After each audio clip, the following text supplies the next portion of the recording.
Hallo, ihr lieben Mäuschen da draußen. Juhu! Herzlich willkommen zurück zu der Stanley Parable. Ja, in der letzten Folge haben wir schon ein bisschen das Spiel kennenlernen dürfen. Und wir sind quasi so eine Art Büroangestellter oder Mitarbeiter, der anfangs nur im Büro gesessen ist und die ganze Zeit irgendwelche Anweisungen gefolgt ist und irgendwelche Knöpfe gedrückt hat auf der Tastatur. Und nun haben wir aber unser Büro verlassen und haben uns hier schon ein bisschen umgesehen. Und während wir uns hier umsehen, kriegen wir natürlich auch von einem gewissen Erzähler, der uns anscheinend beobachten kann, ein paar Anweisungen, die wir aber nicht unbedingt befolgen müssen, was irgendwie lustig ist, weil wenn wir diese Anweisungen nicht befolgen, oder sollten wir diese Anweisungen nicht befolgen, dann gerät quasi unser Erzähler komplett aus dem Konzept und ja, und muss sich dann quasi wieder was anderes einfallen lassen, einen anderen Dialog sagen. Und ja, irgendwie witzig und ich bin schon sehr gespannt, was da noch so alles auf uns zukommt. Und ja, wir sind das letzte Mal hier vor dieser Tür stehen geblieben und sind anscheinend in so einer Art Lagerhalle. Und ja, dieses komische Gefährt hier hat uns von dort drüben hier hinüber befördert, konnte quasi hoch und runter gefahren werden, aber ging alles automatisch.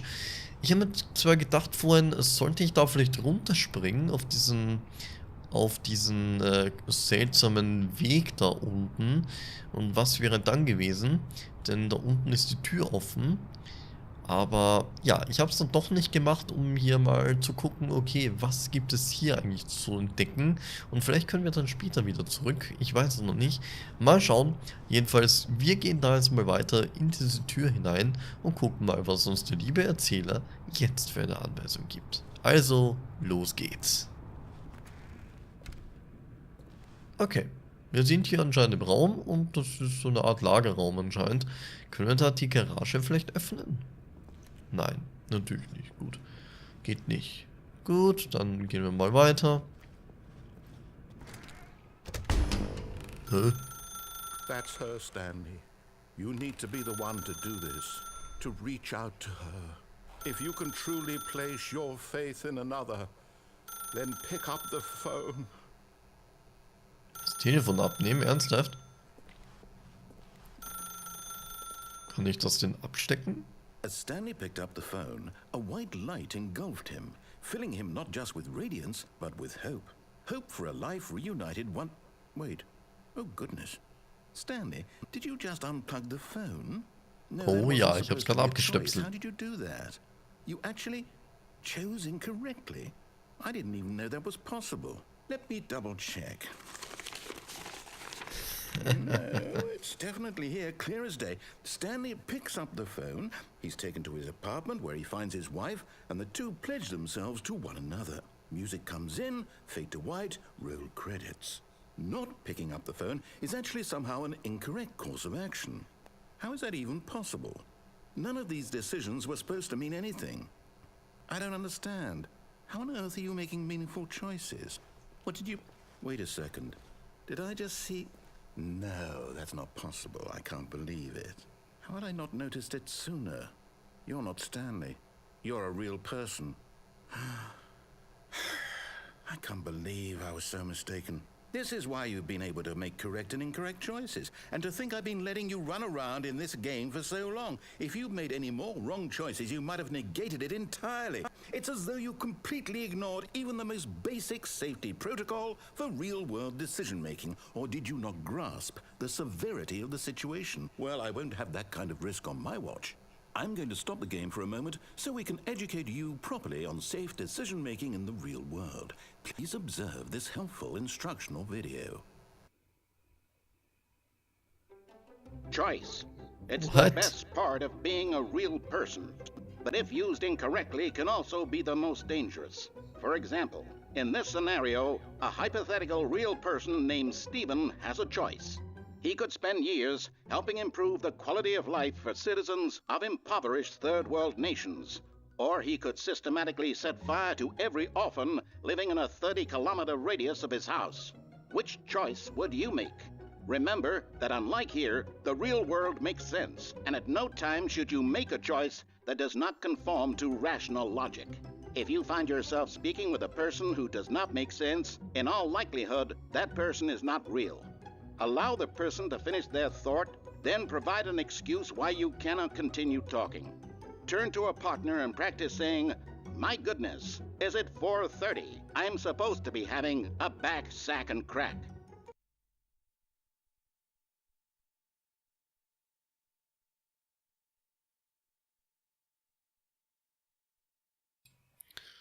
Okay, geht's da auch irgendwie weiter? Oder wie ist das jetzt? Muss ich jetzt eigentlich bloß klicken? Excellent. Ah, okay. Making choices on a regular basis is the best part to a healthy decision-making process. Most medical professionals recommend making at least 8 choices per day. Do you make more than 8? Less?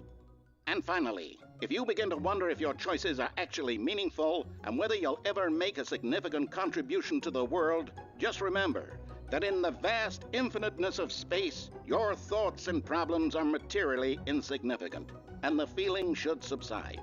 At this time, your instructor will guide you in an exercise to test and reinforce the material covered in this video. Ah, welcome back. You may have noticed that this room has begun to deteriorate as a result of narrative contradiction. But not to worry. Now that you're properly informed on good decision-making, we're going to revisit a choice you made just a few minutes ago and see what the correct thing to do would have been. This way, please. What the fuck? Der will mich doch nur in die Irre führen. Was soll das? Was? Stop. What the fuck? Please, I'm begging? Hä? What? More charts? Okay, was zur Hölle? Darf ich jetzt den Telefonhörer nicht mehr anstöpseln und irgendwie da, aha, okay, es ist anscheinend die Steckdose weg. Interessant. Okay, mein Freund, was willst du mir nun zeigen? So, schauen wir mal. Was sagt er denn als nächstes? Okay, kann ich da jetzt noch mehr zurück? Geht das denn?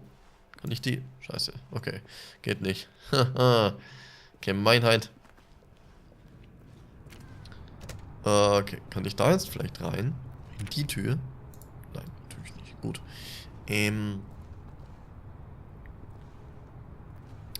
Okay, Moment. Der Zaun war aber vorher noch nicht hier. Der Zaun war aber vorher noch nicht da. Also dieser eine da, also das hier war überhaupt noch nicht eingezäunt. Glaube ich zumindest, dass es vorher noch nicht war. Naja, ich glaube, uns bleibt auch nichts anderes übrig, als wieder drauf zu gehen, oder? Now that we know your choices are meaningful, we can't have you jumping off the platform and dying. Imagine the main character dying senselessly halfway through the story. That story would make no sense at all. We just need to get you home as soon as possible before the narrative contradiction gets any worse. Unfortunately, it seems this place is not well equipped to deal with reality. Alter, wie gemein ist das? Ich wollte gerade runterspringen. Mann, ey. Was soll das? Da kann ich auch nicht rein, wa? Nee. Scheiße. Okay, können wir da... Lol, ich kann überhaupt nicht springen, oder was? Was ist denn das für eine Scheiße?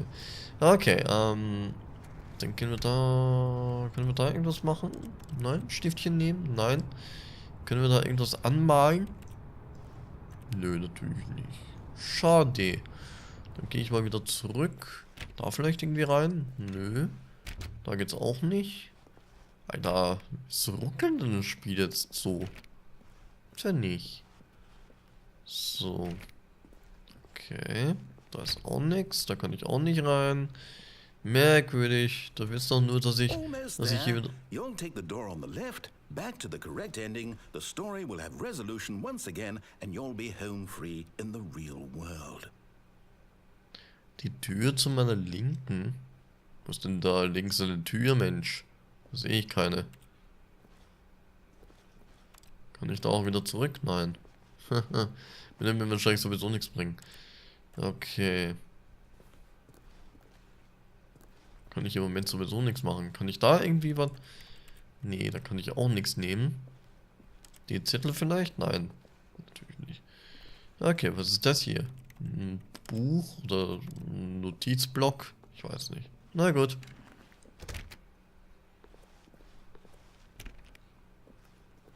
Geht's aber auch nicht weiter, wa? Und irgendwie ruckelt das Spiel so komisch. Ich weiß auch nicht warum. Das ist merkwürdig. Also, für die Ruckler entschuldige ich mich schon mal. Aber das ist normalerweise nicht so. Also in der ersten Folge war es nicht so, zumindest glaube ich das. Kann ich denn dann irgendwo rein? Was soll denn das? Now remember, all you need to do is behave exactly as Stanley would. That means choosing responsibly and always putting the story first. I'm quite sure you'll be up to the task. Just follow my lead and you'll be fine. All right. When Stanley came to a set of 2 open doors, he entered the door on his left. Er ging durch die linke Tür. Na, links ist doch hier, oder? No! Why did you do that? Quickly, hurry back in the other direction. Perhaps we're not too late. Ach, gucke mal. Das, es sieht hier ganz anders aus. Oha. Okay, jetzt sieht es hier ganz anders aus. Oh! Komplett, okay, da ist alles ziemlich verzogen. Jetzt verstehe ich auch, warum er die ganze Zeit möchte, dass ich da... Ach du heilige Scheiße.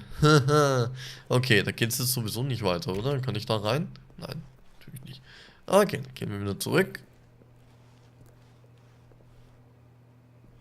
Was nur? Kann ich da nochmal rein? Verdammte Scheiße. Ah, du Penner! Du kleiner Penner, du! Was soll das? Wir sollen jetzt nämlich da nicht weiter. Ich will doch einfach nur... Kann ich da zurück? Nein. Scheiße. Ich muss also durch die linke. Schade. Was haben wir hier? Nix. Okay, da kann ich auch nicht rein. Hier vielleicht? Nein. Da vielleicht? Nö, auch nicht. 411? Nö, kann ich auch nicht rein. Oh, cool. Oh, it's ruined. I can't believe, after everything we talked about, that my story, you've destroyed my work. Why? For what? What did you get out of that? What did you think was so special about seeing the game undone, left here like so much garbage? It's worthless now. And what am I supposed to do? Even if there were a way to continue, would it be worth it? To know that my story is now incorrect? How can I go back to that? I can't erase that knowledge. I'll have to live with it forever, reliving its impossibility forever. I couldn't live that way. Is it better to shut the game down entirely? To willingly destroy all of my work? I don't know. What's the answer? What do I do? What do I do? What do I... No, I have to. I have to shut the game down. I have to. Nicht das Spiel abschalten. Nein, nein, nein, nein, nein. Nee, warte. What the fuck? Was tust du? Wieso hast du das Spiel... Das... Haha, ich bin immer noch drin. Ich bin immer noch im Spiel. I'm here. I'm still here. Here in this pile of rubbish. With you. You. Who thought you were so clever. Now look where we are. My entire game is destroyed. It was the only thing in the world that was mine, and you've run it into the ground. What, did you think that would be funny? You just had to see? Didn't I impress upon you how important it was to be like Stanley? He actually knows how to do what I tell him to. He understands that if I say to do something, there's a damn good reason for it. That thought hadn't even occurred to you, had it? That there's a world outside of you? You're a child. Oh, my story. If you'd just gone through the door on the left, you would have seen it. There was a whole underground facility. You would have destroyed it and been victorious. It would have been so perfect. I worked so hard on it. I tried so hard. Behave exactly as Stanley would. That means choosing responsibly and always putting the story first. I'm quite sure you'll be up to the task. Just follow my lead and you'll be fine. All right. When Stanley came to a set of 2 open doors, he entered the door on his left. Okay. Ich weiß jetzt allerdings nicht, ob jetzt genau dasselbe wieder passieren würde, wenn wir erneut durch die rechte Tür gehen. Zuerst. Oder ob wieder etwas anderes passiert. Bin mir jetzt unsicher. Aber wisst ihr was? Wir folgen einfach mal der Anweisung und gehen jetzt wirklich mal durch die linke Tür. Mal gucken, was dann ist. Schauen wir mal. Kann ich denn da irgendwas einschalten? Also, aufmachen meine ich. Nö, natürlich nicht. Schade. Yet there was not a single person here either. Feeling a wave of disbelief, Stanley decided to go up to his boss's office, hoping he might find an answer there. Zum Büro des Bosses. Ja, wobei, was ist, wenn ich dann wieder zurück... Achso, ich kann ja gar nicht zurück. Lol. Okay, der zwingt mich quasi da weiter zu gehen. Interessant. Was ist denn das denn? Get Chris out of the broom. Close it. What? The future was yesterday, tomorrow is now. Oh ja. Zukunft war gestern.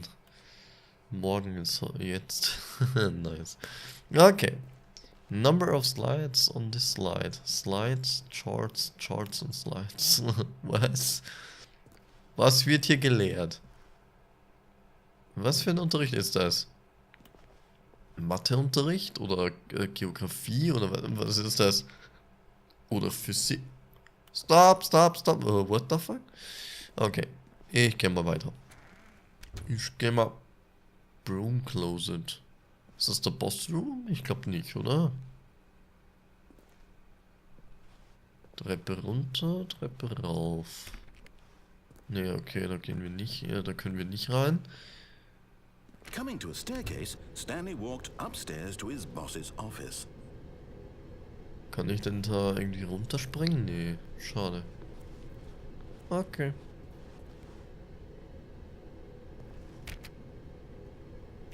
Okay, da geht's nicht weiter. Das heißt, wir können hier nur rein. Oh, holla die Waldfee. Ein wunderschöner Raum. Da geht's aber nicht rein. Okay. Müssen wir da irgendwo Platz nehmen? Oh, guck mal. Chefchen ist gar nicht da. Oder ist das die Sekretärin, die hier sitzt? Momentchen. Kann ich da irgendwas einschalten? Irgendwas tippen? Nein. Schade. Verdammt. Ich möchte irgendwas machen. Ich möchte irgendwas machen können da. Okay. Kann ich auch nichts machen. Vorhänge kann ich auch nicht zuziehen. Schade.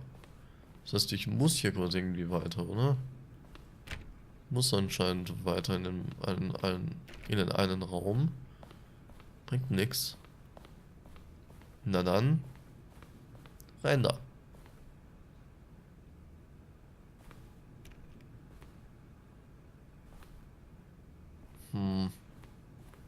Bringt aber auch nichts. Sag mal, verscheißt das um mich gerade? Verscheißert der mich?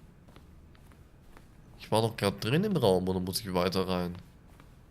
Stepping inside his manager's office, Stanley was once again stunned to discover not an indication of any human life. Shocked, unraveled, Stanley wondered in disbelief who orchestrated this, until he saw the door with a voice receiver next to it. Surely behind this door lay all the answers to his questions.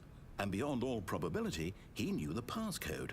He had seen it on his boss's computer just last week. Night Shark 115. Was this the code to open the door? Would it still work? There was only one way to find out. Stanley had been trained never to speak up, but now he would draw from within himself the courage to face the unknown. He drew a sharp breath and then spoke the code.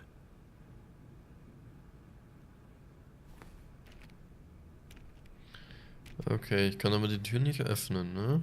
Schade. Kann ich denn da... Stanley spoke the code. Night Shark 115. He spoke it into the receiver, right there on the wall. Moment. Bevor ich das hier mache, Kann ich da irgendwas machen am I'm sorry, is there a Computer? problem? You didn't mishear me, did you? Please speak the code into the receiver. Otherwise we can't get on with the story. This is a crucial step. Ein kritischer Schritt? Ernsthaft? Ich glaube nicht. Ich Okay, möchte mir... fine. You're not gonna do it, but you know what? It's pretty humiliating to bring you this far, only for you to suddenly decide you have better things to do. I asked you for this one single thing, for your respect. The kind of respect Stanley shows for his choices. He knows what it means to take a story seriously. If you didn't want to see what I had to show you, then why did you come here? You had a choice, you know. You could have gone through the door on the right. You could have done whatever the hell you wanted over there. Why did you come this way? Speak. Say something to me. Explain yourself, you coward. Ich wollte doch nur... When What? Stanley came to a set of 2 open doors, he entered the door on his left. What the fuck? Stanley? Hello? Are you... Is everything okay? Stanley, please. Nice I one. need you to make a choice. I need you to walk Die through... Hand? Hä, was? Are you listening to me? Thank you for play... what the fuck? Is everything all right? Stanley, this is important. The story needs you. It needs you to make a decision. It cannot exist without you. Do you understand me? Whatever choice you make is just fine. They're both correct. You cannot be wrong here. We can work together. I'll accept whatever you do. I simply need you to take that step forward, please. Choose. Do something. Anything. This is more important than you can ever know. I need this. The story needs it. So, you hear me? Are you there? Are you listening to this? Stanley, are you there? Okay. It's okay, I can wait. You need time to decide. Time to make sure your choice is correct. That is the best choice. That's all right. I'll wait for you to decide what's the right thing to do. Take as much time as you need. Jo, nice. Was kann ich denn jetzt machen? Oh, okay. The end is never end. The end is never the end. Oder was? The end is never, the end is never. Lol. Okay, Freunde. Ich glaube, da können wir noch viel mehr rausholen aus dem Spiel, ne? Also es wird auf jeden Fall noch eine weitere Folge geben oder ein paar weitere Folgen. Denn ich bin mir sicher, es gibt hier noch einiges zu tun. Man kann hier wirklich noch einige Wege gehen. Man kann hier noch ein bisschen Unsinn treiben.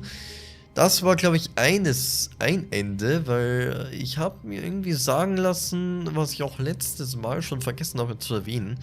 Ich habe mir sagen lassen, dass es angeblich bis zu 20 Enden oder so es gibt, oder 19 Enden. Ich kann mich nicht mehr ganz genau erinnern.